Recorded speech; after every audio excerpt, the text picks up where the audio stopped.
n'ayogera ebigambo bino eno bye mugenda okuwulira ng'ayogera kinzize nga njagala kusiramuka. Ekiseera kino kye tulimu tekirimu kawaayiro konna ka komedi, wabula tuli ku nsonga eziri siriyasi era eziriko mmwe nga abajulizi. Salaamu alaikum. Wa alaikum salam wa rahmatullahi wa barakatuh. Sebo mukama wange saba abantu baneeno obabuulire ensonga enkulu ekuyimiriza waneeno wakati w'abawalimu nga bajiwulira okuva mu kamwa.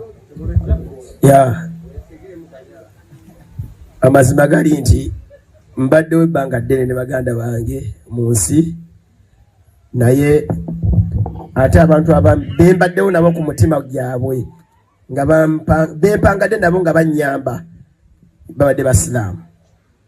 Omusajja amuyita Juma ali Mukono yandera nga muzeeyi yafudde, yali musajja musiraamu teyankakasalamuka. Bangi bembadde nabo nga basiraamu. Haji Umar ono alina bingi byatukoledde. Bannaffe ate abaali batakola ki? Bannaffe agamba jangu nywayo bonna butaano genda stress ng'ekulu bajangu bbaala n'essaawa zaakati wallahi billahi tallahi nsazeewo nga sikakiddwa ntole shahada. Allahu akbar. La ilaha illa Allah. Allahu akbar. Allahu akbar walillahi alhamd. Yakusaba oddemu ebigambo bino. Ashhadu an la ilaha illa Allahu wa ashhadu anna Muhammada Rasulullah. Nkakasa n'omutima gwange nga sikakiddwa njatula n'olulimi lwange teri asinzibwa kutuufu wa kusinzibwa okugyawo Katonda ali omu atagattibwako, alinnya lye Allah. Era nkakasa Nabbi Yesu, Nabbi Ibrahim bonna mbakiriza bannabbi ba Katonda. Era nzikiriza mu Nabbi yasembayo Nabbi Muhammad. Okuva leero nsiramuse, ndi musiraamu. Katonda musaba nywereze mu busiraamu. Allahumma amin. Saba mukama Katonda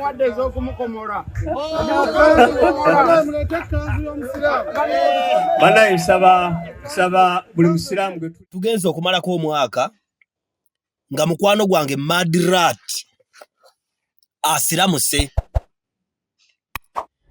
Madrat nkwagaliza olugendo lupya mu siraamu. Njagala mbabuulire ekintu kimu ekyawukanya amadiini ku bulokozi. Nina ekintu kye netegereza nga nkula. Bwe nali nga nkyali mu Katuliki nakirabanga ewaffe. Ate bwe nkuze ne kintuukako. Omuntu bw'asiramuka tewali afaayo, buli muntu asanyuka.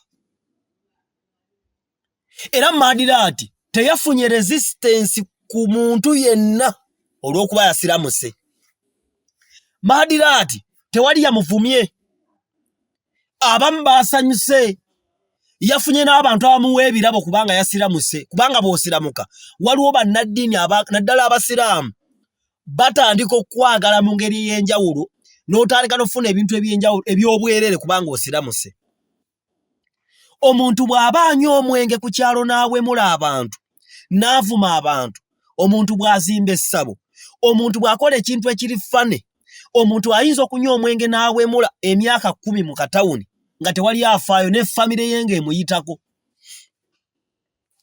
Omuntu bw'abeera omukatuliki oba omuprotestante tewali muntu afaayo n'omu. Naye omuntu bw'alokoka ne bw'aba yabadde yagwa eddalu nga ali mu tawuni ng'acyakyuka, ne bw'aba abadde anywa omwenge n'atambula mu Kampala n'awemula, bw'alokoka ne bafamire memba abadde batamubuuza bayimuka ne bamugoba mu kika. Lwaki? Njagala twebuuze politically. Abantu abajerega obulokozi. Baganda bange njagala mbabuulire nti Yesu Kristo mwana wa Katonda yafa ku musaalaba n'azuukira n'ayambuka n'aweebwa erinnya erisinga amannya gonna.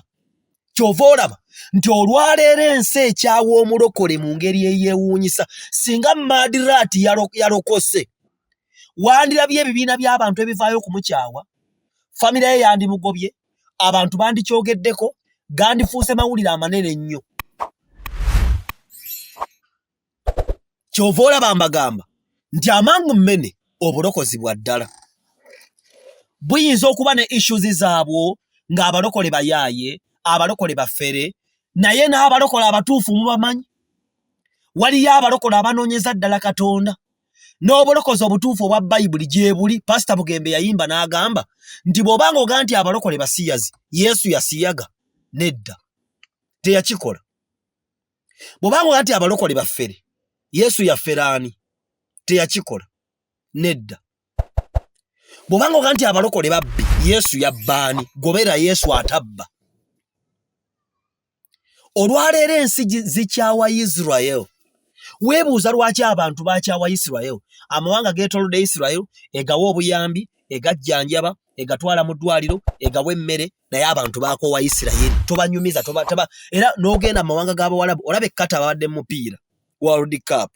Singa ojja okutta effulaga ya Isirayiri, tomanyi na gy'oyinza kuyita emisiri gye bayinza okutwala togimanyi na kugimanya. Singa ojjanga okutta effulaga ya Israel. Kubanga obulokozi obw'amazima, ensibuko y'obulokozi, Isirayiri si ddiini. Wabula ekinyusi ky'obulokole nga bw'osanga Abaganda nga bagamba nti Abaganda ab'olugave basibuka Magala, basibuka Katende, n'obulokozi busibuka Israel. Kyova olaba nti ensi ekyawa Israel, omulokole omutuufu ensi emukyawa. Okulabula bannayuganda mwenna mulabulwa ku apps ez'enjawulo ezigguddwawo abafere ku mitimbagano egy'enjawulo mwe bayita okufeera abantu mbu bawola ssente ssaako n'okutereka nga beeyambisa ekifaananyi kya Hamisi Kiggundu wamu n'erinnya lye. Mutegeezebwa nti Hamisi Kiggundu tawola ssente era talina ssente za muntu yenna z'atereka. Omuntu yenna akugamba nti jangu otereke ssente naffe, Hamisi Kiggundu yatulagidde, oba nti Hamisi Kiggundu yakikola, kya bulimba, kya bufere era baagala kubba. Toteekayo ssente zo, beera mwegendereza. Hamisi Kiggundu tayina app yonna ewola ssente oba okuzitereka. Buli app yonna gy'olaba ku mutimbagano ng'eriko ekifaananyi kya Hamisi Kiggundu, abo bafere babbi. Toteekayo ssente zo, bajja kubbira bwereere. Beera mwegendereza.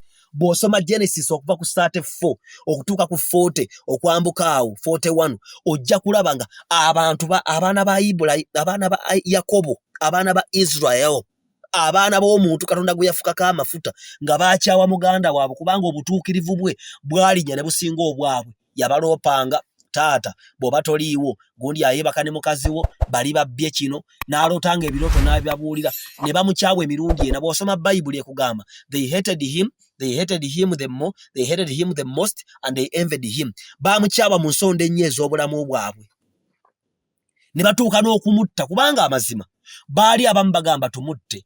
Omu n'agamba nti tumuteeke mu kinnya ekikalu. Bwe tumussa mu kinnya ekikalu, ye ng'apulaaninga kumuwonya era n'amala n'amutunda.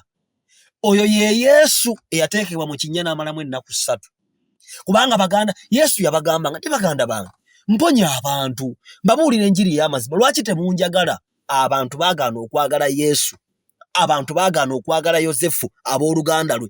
N'olwaleero kyova olaba nti abantu bajerega obulokozi, abantu babeera bakambwe ejjo ku balokole, abantu bakyawa Dr. Tyamale, abantu banfuma, abantu bampemula, abantu bawulira ng'embazi baluma kubanga ndi musajja mulokole ate sikizza mabega. Kubanga lwaki ekyawandiikibwa kyange mu Bayibuli amangu mmene kiri mu 2 Kings chapter 7. Abasajja baali bagenge bana. Ne bagamba bwe tusigala wano tujja kufa. Bwe tweyongerayo tujja kufa. Katweyongereyo tufe. Nange Dr. Tyamale, kano ka Yesu akatono kenzija ne mbabulira akandimu. Katonda kwagenda okuyima okumpa omukisa. Era mbavubuka bonna abali mu ggwanga leero, Katonda ayagalamu omuvubuka ogwo yagenda okuliidinga banne. Dr. Tyamale bwagenda okuwa amaka amalungi, bwagenda okuwangaaza, bwagenda okugaggawaza. Ne bwe ndiba nfudde bw'olituuka bw'oti mu ggulu ojja kunsanga ntudde ne Yesu bw'oti, kubanga nze sigenda mu geyeena, sigenda kuonooneka, ndi musajja mulokole, nsabira ku vose wa musumba Sara, ndi musajja ayagala Israel, ngobera Katonda wa Ibrahim, Isaac ne Yakobo, oba omuntu ankyawa, oba omuntu anvuma, oba omuntu ampemula, oba kusula njala, oba kusibwa, oba kujeregebwa, oba kuwemulibwa, oba kumala mu maanyi, Setaani ne bwava mu magombe nga alina omukira muwanvu, tajja kunkuba, oba alisindika mukazi, oba alisindika musajja, oba alisindika ki, byonna byalikola byamaze dda okuwangula, kubanga angoberera omusajja w'e Galiraaya, Yesu Kristo w'e Nazareesi, yafa ku musaalaba ogw'omu makkati. Oyo yanzija mu kyalo nannyingiza ekibuga Kampala, era kyova olaba sifaayo bwe nkola ebintu n'onyiiga kwa sitayi abanga musanyufu, kubanga Bayibuli ega nti omusaalaba ge maanyi era n'amagezi ga Katonda, Kristo ge magezi ga Katonda. Kyokka ate eri ensi busirusiru nti ate Yesu yafa, nti ate yazuukira, nti ate yazaalibwa, nti ate wali musajja. Kawo omuntu bw'abikakasa ebyo alabanga eby'obusiru, naye amazima gali bwe gati, obulokozi bwa ddala. Omwaka guno gwa 2023 gutandika, kiriza Kristo ng'omulokozi wo. Ekkanisa eri kumpi, ekigambo kiri kumpi, the word is near you. Okukkiriza Kristo ng'omaze okuwulira ekigambo kya Katonda. Ku Facebook kubaako enjiri, ku radio kubaako enjiri, ku TV kuliko enjiri. Waaki ekkanisa buli woli, waaki amakanisa g'abalokole gabeera buli wantu, oleme okubaako kye weekwasa. Ekkanisa ekuli kumpi, kiriza Kristo okubeera kabaka w'obulamu bwo. Si kuyita Kristo ogaggawale, kubanga tusookeramu obugagga gye buli mu Kristo. Naye tusookera mwana wa Yakobo asooka gwe bayita Lauben, affliction, abantu bataagala. Obulokozi bulimu okunyigirizibwa. Naye nze ŋŋumye, Katonda ali mu ggulu andaba. Sirifa masasi, sirigwa ku accident, sirifa nga ndi muto, siryonooneka, sirisiyaga, sirigenda mu geyeena, sirimuvaako, oba kulumwa njala, oba kiki, nze wendi ndi mulokozi, niri mulokole nakkiriza Kristo. Kana zo bagamba, it's only the word of God ereeta great results mu bulamu bw'omwana w'omuntu.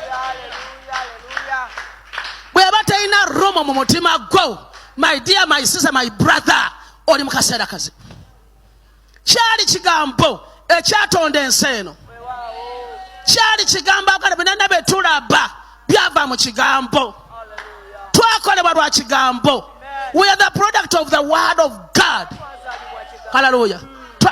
Twazaalibwa na kigambo. Tutambulira mu kigambo. Naye olwaleero kasita word of God ebulwa rumu munda mu bulamu bwo, kubanga weetisse the cares of the world.